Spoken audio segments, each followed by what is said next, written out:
esse prendeu, matou? Me explica isso. Prendeu, matou foi vamos dizer, quase um grito. Porque eu tenho medo disso. O cara foi preso e morre? Não. Ah, tá. Não. Então explica Nada isso disso. Porque foi o seguinte, eu tava numa... Não que alguns não mereçam, né? Foi pego agora um... eu sei, mas vou te dar um exemplo aqui.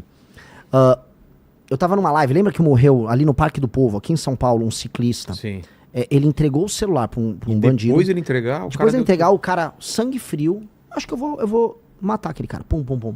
E aí eu não tava a par do caso, me mostraram isso ao vivo na live. Eu falei, cara, o que eu vou fazer? Prender matou. E aí surgiu que o pessoal começou a criar, aquilo virou um meme, que no fundo significa o quê? Você só tem dois caminhos. Se você é um bandido, ou você vai preso ou você morre. Ou você vai preso ou você morre. Resistiu, você morreu.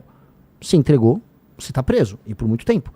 E o que é tão absurdo a gente falar isso como se fosse uma novidade, porque a gente naturalizou que o normal é nem ser preso, nem ser morto. Que o normal é o bandido vai cometer o crime e nada vai acontecer. Até porque no Brasil a maior parte dos homicídios não são resolvidos. A gente vive num país, e isso vai explicar pra, sei lá, inspetor de polícia na gringa. Não, no Brasil a maior parte dos homicídios não se resolvem. Caramba. Não resolve.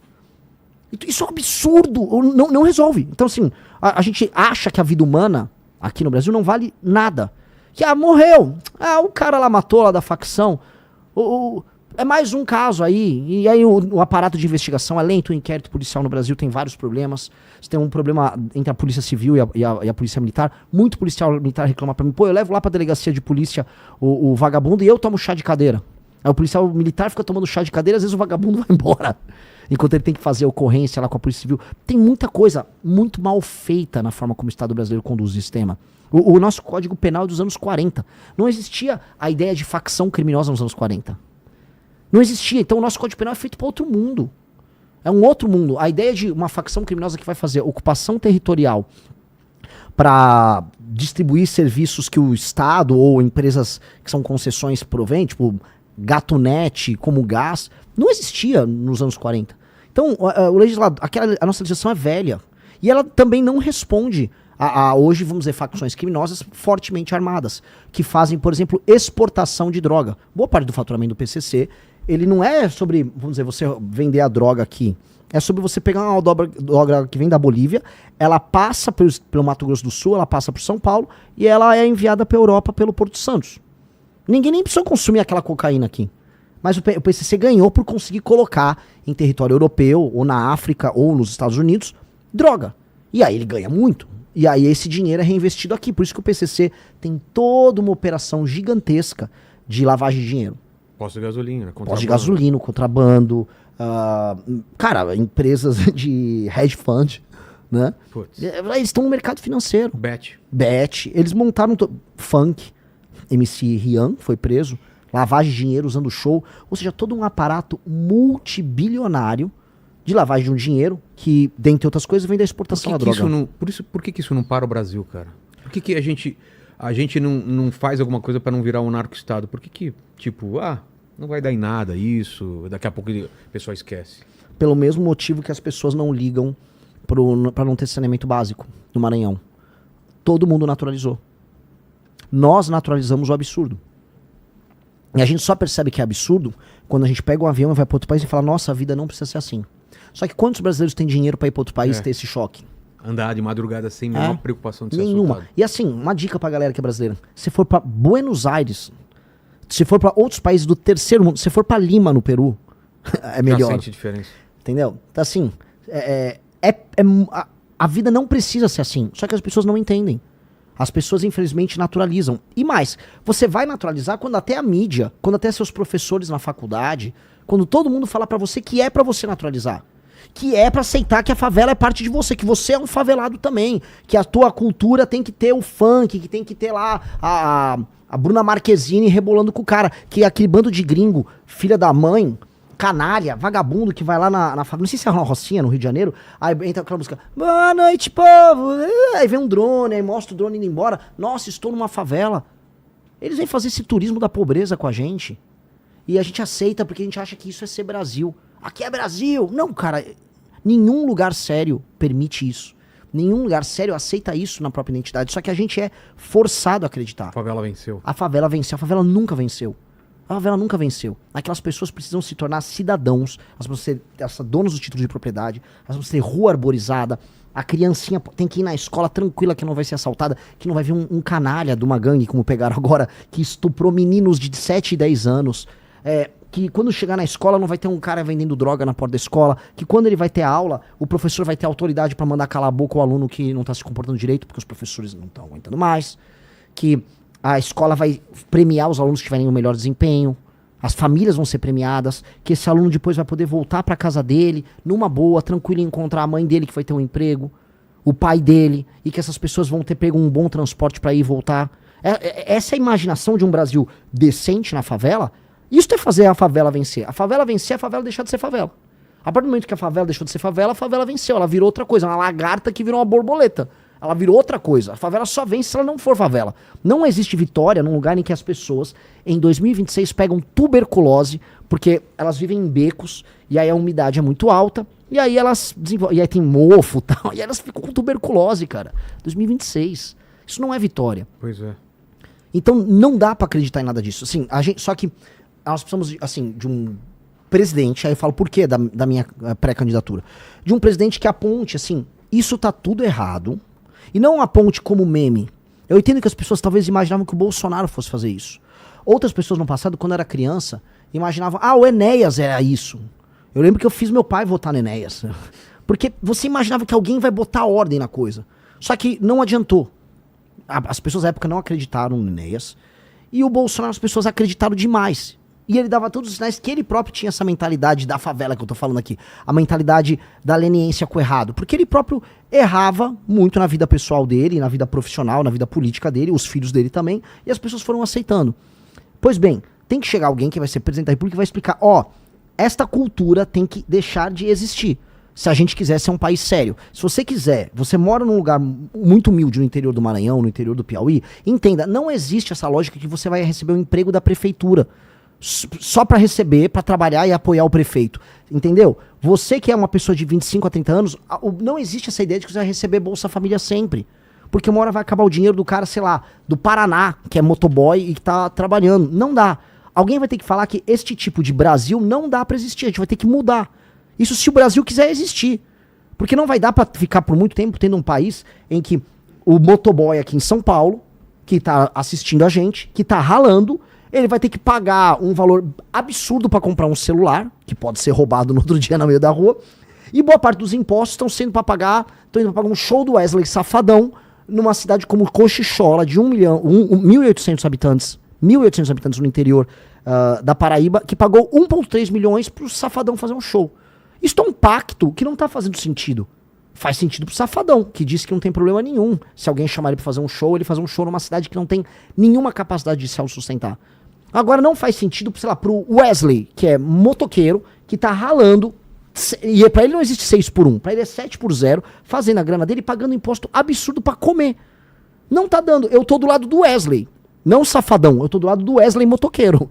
Entendeu? Então eu tenho que escolher um time. Wesley motoqueiro e não Wesley Safadão. O Wesley motoqueiro paga o imposto que sustenta o Wesley Safadão, que sustenta o ministro do STF, que sustenta os juízes com super salário, que sustenta a ONG de direitos humanos. Eu tenho que escolher um time. E o Wesley também. E aí tem que chegar alguém na presidência e falar, vou fazer isso. Vai doer, mas a gente muda o Brasil se fizer. E o exemplo do Bukele? O que dá pra aprender com o cara? E o que é perigoso pro Brasil? O Bukele, ele teve a coragem de mostrar que se você coloca lei e ordem, as pessoas percebem e você muda toda a dinâmica do país e o seu país passa a ser, vamos dizer, passível de ser alterado em outros temas. O Bukele é muito conhecido por segurança, naturalmente. Mas se você não tem segurança, você não consegue fazer outras coisas. Onde eu quero chegar? Vamos lá. Eu não consigo fazer um bom programa de segurança pública na Rocinha, porque eu não consigo levar os funcionários públicos pra Rocinha. Eles vão lá com medo, tem que pedir a autorização do dono da boca. Então, não dá pra fazer isso. Mesma coisa em Santa Quitéria, no Ceará. todos os serviços públicos são mitigados. Então eu não consigo fazer as outras coisas que o Estado precisa fazer, ou que a iniciativa privada precisa fazer, porque você não resolve o básico. É a mesma coisa assim, eu não consigo pedir para você escrever um artigo ou fazer seu programa enquanto eu estiver te dando porrada física. Você vai ter que me quebrar de porrada pra você ficar calmo, tomar um banho e falar, agora eu vou trabalhar. Ou seja, lei e ordem, assim como comida, vem antes de tudo. Então o Bukele falou, primeiro lei e ordem. Vamos resolver lei e ordem? Vamos. Agora vamos resolver todo o resto. Com lei e ordem você resolve a economia. Com lei e ordem você resolve a educação. Mas aqui você faria a mesma coisa? Precisa. Logo no começo. O presidente da República ele tem que fazer um marco. Eu vou colocar lei e ordem no meu país. Meu país vai ter lei e ordem, muita. E por que ninguém fez até isso? Porque não davam valor e porque não tinha um projeto de Brasil. Esse é um grande problema. O Bukele tinha um projeto para El Salvador. Ele vislumbrava, se eu arrumar a lei, se eu destruir as gangues aqui, aí eu vou poder tentar transformar El Salvador num hub para eu trazer grandes empresas. Aí a Google foi para lá, a China investiu em biblioteca, ele tá trazer empresas de cripto para lá e tá tendo sucesso nisso. Agora, o que ninguém fala do Bukele, o sistema de saúde, um modelo envolvendo inteligência artificial, um aplicativo que ele criou, se eu não me engano, junto com a Google, para integrar o atendimento para as pessoas, é genial, é mais genial do que o modelo de segurança dele. Ninguém fala. Vai ficar os jornalistas, por exemplo, o Bukele é autoritário. Você conhece o sistema de saúde de El Salvador? Cara, se vê o sistema de saúde que ele está implementando lá, é genial. Por que ele fez isso? Porque ele conseguiu impor lei e ordem, e aí ele teve com isso espaço, não só de popularidade, mas, vamos dizer, espaço político num país que não tem mais gangues, para investir em saúde. Ele estava com uma política de fazer novas escolas, de impor lei e ordem e disciplina nas escolas, porque o Bukele, ele está estudando o caso de Singapura.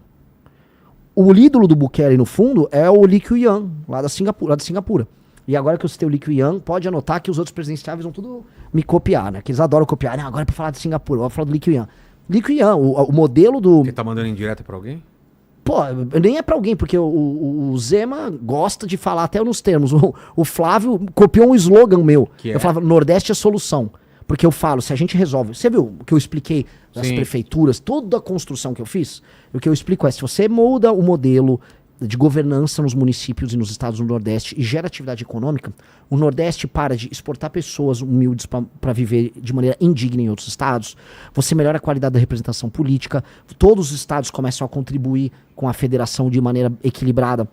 E aí fica dinheiro de São Paulo em São Paulo, para São Paulo investir em estrada, para Santa Catarina investir em estrada, entendeu? Você resolve a federação. Portanto, o Nordeste não é o problema.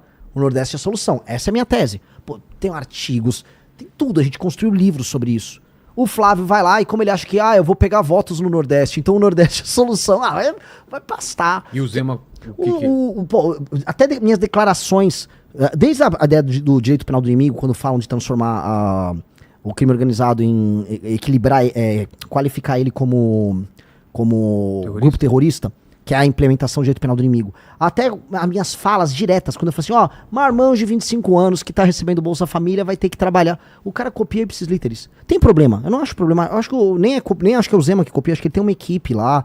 O Zema é um cara bonzinho, não tem nada pessoal contra ele. Só que eu acho assim, entreguem mais, vocês podem mais. Vocês têm partidos políticos, Zema, Caiado, Flávio, com fundações multimilionárias. Bota a bosta da sua fundação, do partido, pra trabalhar, contrate intelectuais e pague bem pessoas que pensam pra construir uma visão de mundo original. Vocês têm partido político pra quê? Então, o meu partido, que assim, é pobrinho, a gente constrói a própria visão de mundo. Então, pega a galera, o PL, que é o partido lá do Flávio, tem uma fundação, acho que é a Fundação Álvaro Vale. Em 4 anos, assim, se der, bobear deve dar centenas de milhões de dinheiro que esses caras têm à disposição. Aí ficam lá fazendo uns eventos nada a ver. Use a fundação pro que a lei manda, que é crie políticas públicas, crie um horizonte Brasil. Ninguém cria. Então é isso que me irrita.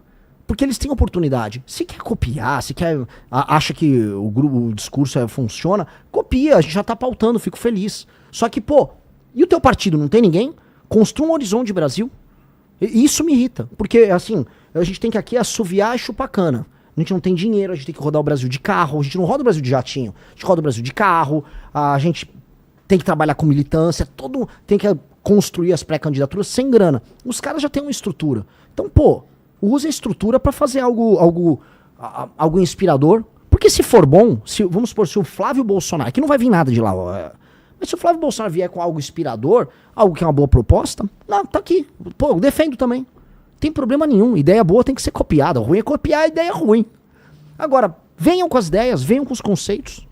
Para mais vídeos assim, se inscreva no canal e deixe seu like.